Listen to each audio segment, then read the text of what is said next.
ഇടത് യുവജന പ്രസ്ഥാനമായ ഡിവൈഎഫ്ഐയുടെ സംസ്ഥാന സമ്മേളനത്തിന് തൃശൂരിൽ തുടക്കമായതോടെ ആരാകും പ്രസിഡന്റ് എന്നതിനെ ചൊല്ലി ആകാംക്ഷകൾ നിറയുകയാണ്.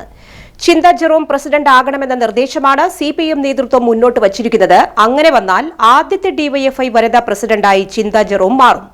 ഇത് ചരിത്രത്തിൽ ഇടം പിടിക്കുകയും ചെയ്യും.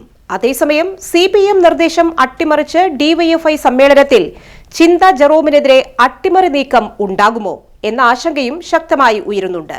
സംസ്ഥാന സെക്രട്ടറിയായി കണ്ണൂർ കല്യാശ്ശേരി എംഎൽഎയും ഡിവൈഎഫ്ഐ കേന്ദ്ര കമ്മിറ്റി അംഗവുമായ എം വിജിന്റെ പേരാണ് പരിഗണനയിലുള്ളത്.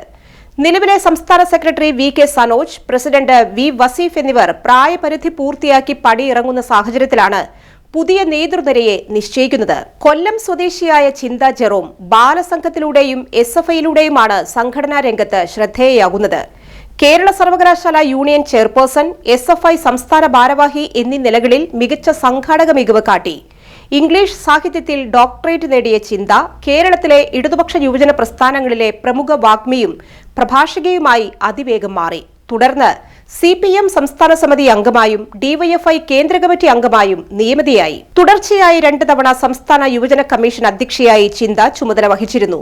എന്നാൽ ഇക്കാലയളവിൽ ഉയർന്ന ചില വിഷയങ്ങൾ രാഷ്ട്രീയ എതിരാളികൾ വലിയ വിവാദമാക്കി മാറ്റി.